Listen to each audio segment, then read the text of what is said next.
सिंह है। मैं श्रीदान Kaur inter college Aonlakheda Agra से बिलोंग करता हूँ। और आज का जो समय है जो बहुत ही संकट का समय चल रहा है, कोरोना का माहौल है और लॉकडाउन चल रहा है। और ऐसे में आप लोगों की पढ़ाई का नुकसान ना हो, हमारे विद्यालय की प्रधानाचार्य डॉक्टर ममता शर्मा जी ने अपने प्रयासों से ये सुनिश्चित किया कि बच्चों की पढ़ाई का नुकसान ना हो और हम थोड़ा सा प्रयास करें ताकि बच्चों को घर बैठे ही पढ़ाई देते रहे और पढ़ते रहे, अच्छे से अपने समय व्यतीत कर पाए। तो इसी कड़ी में आज हम 10th क्लास का सेकंड चैप्टर स्टार्ट कर रहे हैं, ए लेटर टू गॉड। जो फर्स्ट चैप्टर है उसका सारा लेसन हमने पहली वीडियोस में बना दिया है। आप विद्यालय के जो चैनल है श्रीदान कौर इंटर कॉलेज आंवलखेड़ा, उस चैनल को सब्सक्राइब कर लीजिएगा और उस चैनल में सारी वीडियोस आपको विषयवार मिलती रहेंगी, सब्जेक्ट वाइज मिलती रहेंगी। एक चैप्टर मैं उसमें पहले ही करा चुका हूँ, the enchanted pool. I hope कि आपको वो समझ आया होगा और आपने अच्छे से उसकी प्रैक्टिस करी होगी। अगर कोई प्रॉब्लम होती है तो आप मुझे व्हाट्सअप नंबर पे भी आप मुझे अपनी प्रॉब्लम बता सकते हैं, कमेंट में भी आप लिख के दे सकते हैं। मैं आपकी कोशिश करूँगा कि आपकी सभी प्रॉब्लम का सॉल्यूशन दे पाऊँ। तो प्यारे बच्चों, अभी हम स्टार्ट करते हैं ए लेटर टू गॉड। ये लेटर टू गॉड जो चैप्टर है ये G.L. फ्यूंट्स ने लिखा है और ये एक ह्यूमरस है, थोड़ा सा इसमें एक सटायर भी है और ये ह्यूमरस भी है, थोड़ा सा हास्यपद और व्यंग के तौर पे भी है।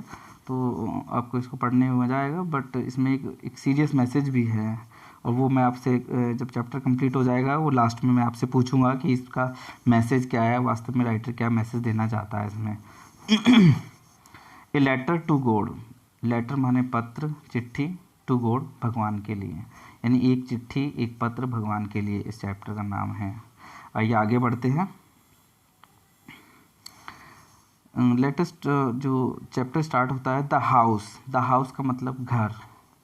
The only one in the entire valley, only one केवल एक, एकमात्र, इन द एंटायर, एंटायर मतलब कंप्लीट, पूरी, वैली मतलब होती है घाटी।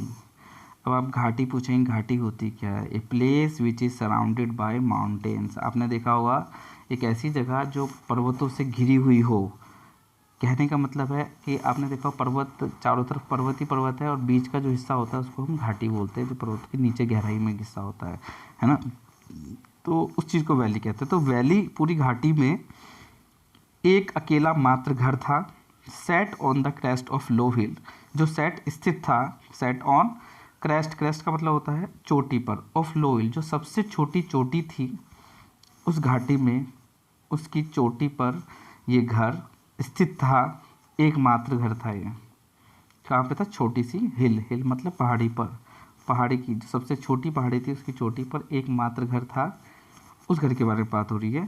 From his height, from this height, his नहीं है ये दिस है, गलत लिखा है। फ्रॉम दिस हाइट, इस हाइट से, इस ऊंचाई से, यानी इस घर की ऊंचाई से, one could see the river, कोई भी व्यक्ति देख सकता था रिवर, नदियों को।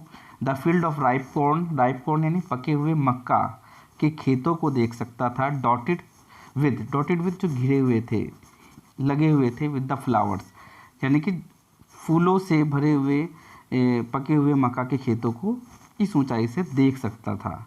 दैट ऑलवेज, ऑलवेज का मतलब होता है हमेशा, प्रॉमिस्ड ए गुड हार्वेस्ट, जो एक अच्छी फसल देने का वायदा करते थे, ऐसे खेतों को वहाँ से देखा जा सकता था। दोबारा से मैं बताता हूँ आपको, आई रिपीट, कि the house the only one in the entire valley, पूरी घाटी में एकमात्र घर था जो set on the crest of a low hill, जो सबसे छोटी पहाड़ी की चोटी पर स्थित था। यानी उस घाटी में एक छोटी पहाड़ी थी जो सबसे छोटी, उसकी चोटी पर एक घर था, वो एकमात्र घर था। और उस घर की ऊंचाई से नदियों को देखा जा सकता था। पके हुए जो राइप कॉर्न थे, मक्का के जो खेत थे, डॉटेड विथ फ्लावर्स, जिसमें फ्लावर्स लगे हुए थे चारों ओर। That always promised a good harvest, जो हमेशा एक अच्छी फसल, हार्वेस्ट माने होती फसल, क्रॉप, एक अच्छी फसल देने का वायदा करती थी। ऐसे खेतों को, अर्थात जो हमेशा एक अच्छी फसल देता था वो खेत, उस खेत को वहाँ से देखा जा सकता था। आई होप कि आपको ये पैराग्राफ अच्छे से समझ आया होगा। Moving to the next paragraph, the only thing the earth needed, केवल एकमात्र चीज़ थी। ओनली का मतलब केवल, थिंग का मतलब चीज़, द अर्थ नीडेड, अर्थ को नीड माने जरूरत थी, क्या चीज़ ज़रूरत थी? Was a downpour. डाउनपोर का मतलब और एटलीस्ट एक शावर। डाउनपोर होता है हैवी रेनफॉल। रेन होती है, रेन जो बारिश होती है, लेकिन डाउनपोर का मतलब होता है जो हैवी रेन होती है, मूसलाधार वर्षा जिसको बोलते हैं, raining like a cat and dogs.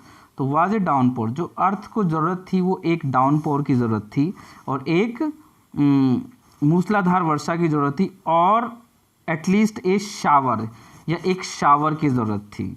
कम से कम अगर मूसलाधार वर्षा नहीं होती है तो कम से कम एक शावर ही हो जाए, छोटी छोटी बूंदाबांदी हो जाए, इससे भी काम चल जाएगा।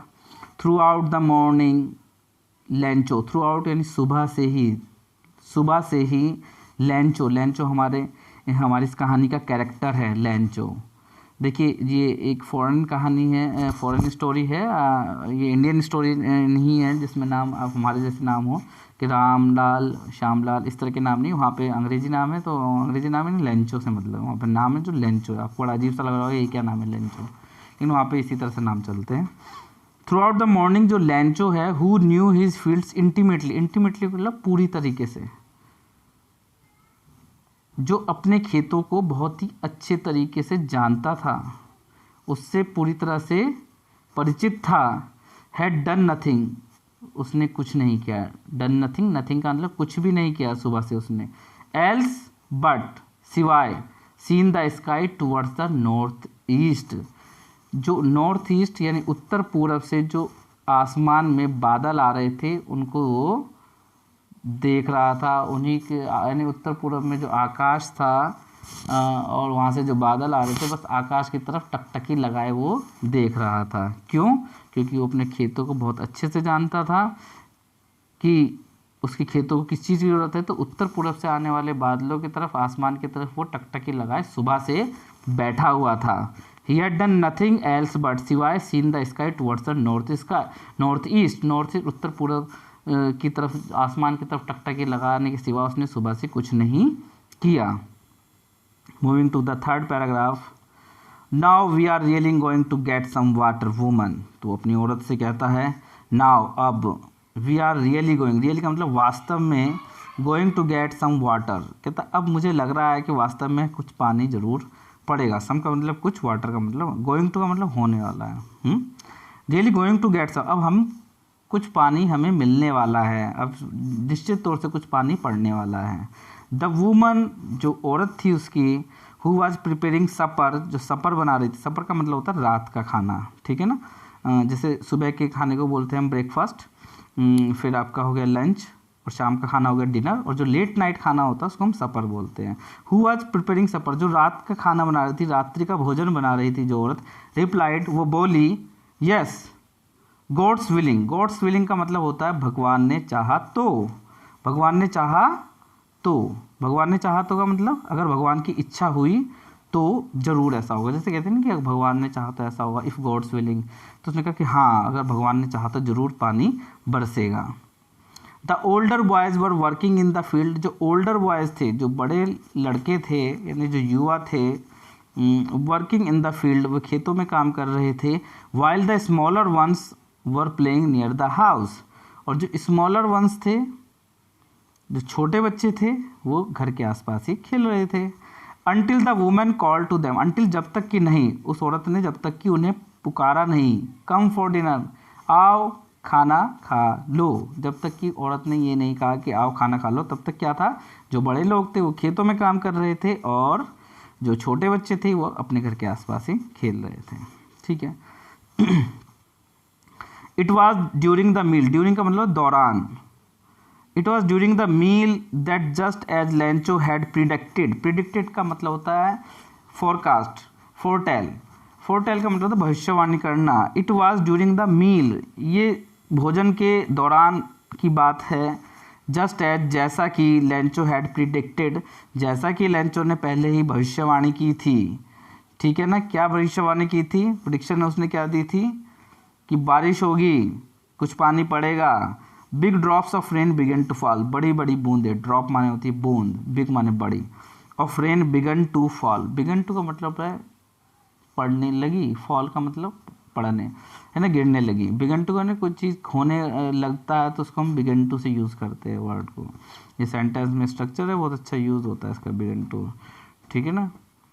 जैसे वह रोने लगी, शी बिगन टू वीप, वह रोने लगी, वह she began to laugh, like this. तो ये है कि the big drops of rain began to fall, तो बड़ी बड़ी जो बूंदें थी बारिश की वो गिरने लगी।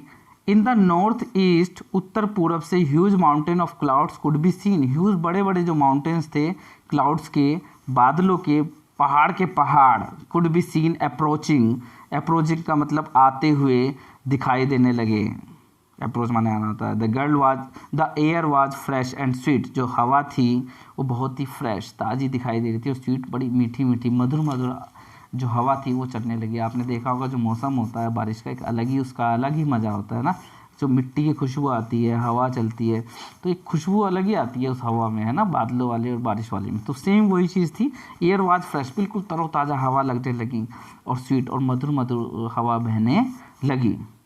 Moving to the next paragraph, the man went out for no other reason, जो आदमी था वो किसी और कारण से बाहर नहीं निकला।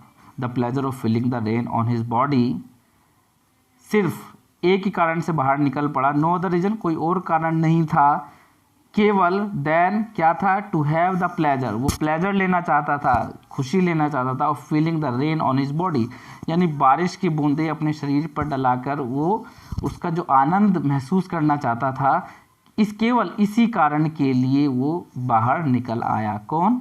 आदमी। आदमी कौन है? ये लेंचो, ठीक है ना। यानी कि द मैन की जगह अगर मैं लेंचो बोलूँ, द लेंचो, यानी लेंचो वेंट आउट, लेंचो निकल पड़ा, for no other reason than to have the pleasure of feeling of rain on his body, अपनी शरीर पर प्लेजर ऑफ फीलिंग रेन की जो बारिश की बूंदों का जो आनंद का अनुभूति करने के लिए वो घर से बाहर निकल पड़ा, और नो अदर रीज़न, और किसी अलावा और कोई रीज़न नहीं था, और कोई कारण नहीं था कि लेंचो अपने शरीर पर बारिश की बूंदों की अनुभूति और सुख को लेने के लिए निकल पड़ा, घर से बाहर आ गया।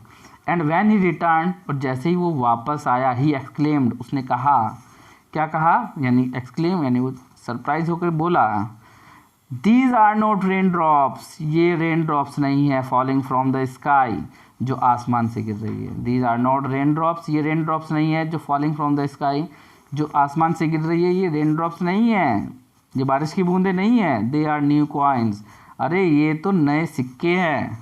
The big drops are 10 cent pieces, जो बड़ी बड़ी बूंदें ये 10 सेंट की है, and the little ones are 5 cent, और जो छोटी बूंदें हैं वो 5 सेंट, जो वहाँ की करेंसी है, ये फॉरेन की करेंसी है। जैसे हमारे यहाँ पे रुपया और पैसा चलता है, रुपया बड़ी करेंसी है और पैसा उससे छोटी, तो सेम वे वहाँ पर जैसे जो सेंट है, डॉलर बड़ी करेंसी है, और सेंट है जो सॉरी ये पीजो बड़ी करेंसी है यहाँ पे, और सेंट जो है वो छोटी करेंसी है। The big drops are 10 cent, तो उसने कहा जो बड़ी बड़ी बूंदें हैं वो 10 सेंट की है, यानी मान लीजिए अगर इंडियन करेंसी की बात करें तो 10 रुपये का सिक्का है, and the little ones are 5, और 5 रुपये का सिक्का है अगर इंडियन करेंसी में बात करें। तो ऐसे ही उसने कहा कि जो बड़ी बूंदें है वो 10 सेंट की है, और जो छोटी बूंदें है वो 5 सेंट की हैं।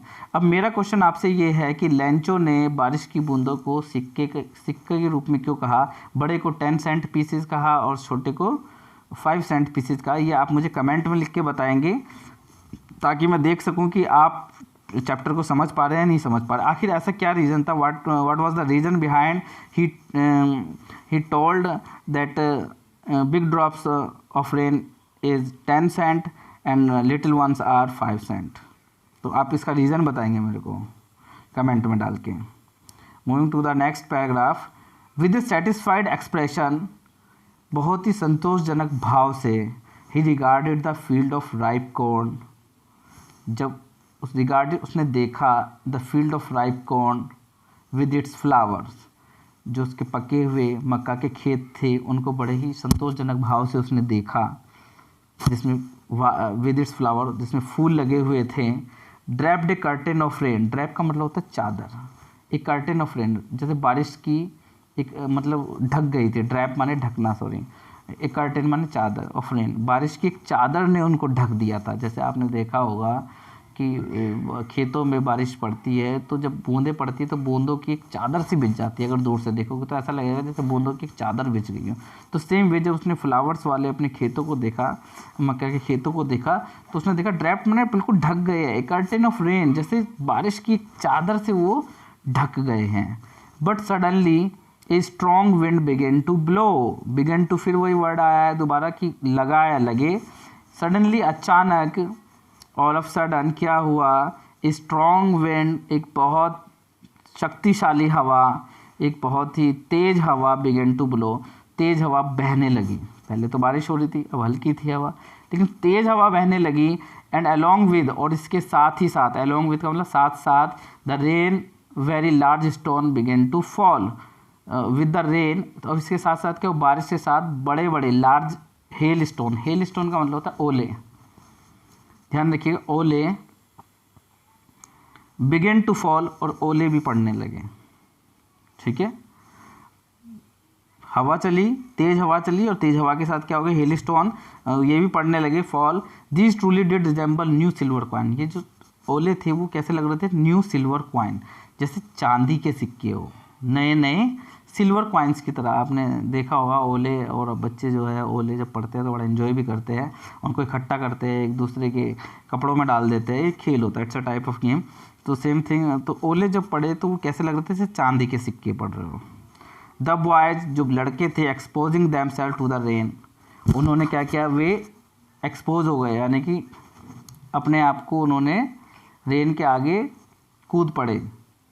ठीक है ना, एक्सपोज कर दिया, यानी कि वो सब कपड़े उतार के सीधा रेन के सामने आ गए, बारिश के नीचे आ गए। Ran out to collect the frozen pearl, और फ्रोजन पर्ल यानी कि फ्रोजन यानी जमी हुए मोती, जो जमे हुए मोती किसको कहा है, ओलो को कहा है। रैन आउट टू कलेक्ट, और वो जो जमे हुए मोती थे फ्रोजन, उनको इकट्ठा करने के लिए वे बारिश के सामने आ गए, यानी घरों से निकलकर वो बारिश के सामने आ गए, बारिश के नीचे आ गए, और जो ओले थे उनको इकट्ठा करने लगे। तो प्यारे बच्चों, आज हम इस चैप्टर को यहीं तक रखते हैं। आई होप कि आप इसको बार बार समझेंगे और देखेंगे, और इसको बहुत अच्छे से प्रैक्टिस करेंगे। नहीं समझ आएगा तो आप कोई भी, जो भी आपकी प्रॉब्लम होगी वो कमेंट में डाल देंगे, और नहीं तो मैं अपना व्हाट्सअप नंबर दे दूंगा, आप मेरे व्हाट्सअप नंबर पे भी कांटेक्ट कर सकते हैं। और पुनः एक बार फिर मैं अपने विद्यालय के प्रधानाचार्य डॉक्टर ममता शर्मा को आभार प्रकट करता हूं कि उन्होंने इस तरह का प्रयास किया, और जब आपके लिए ये प्रयास हो रहा है तो आप भी पूरी तरीके से इसका लाभ उठाएंगे।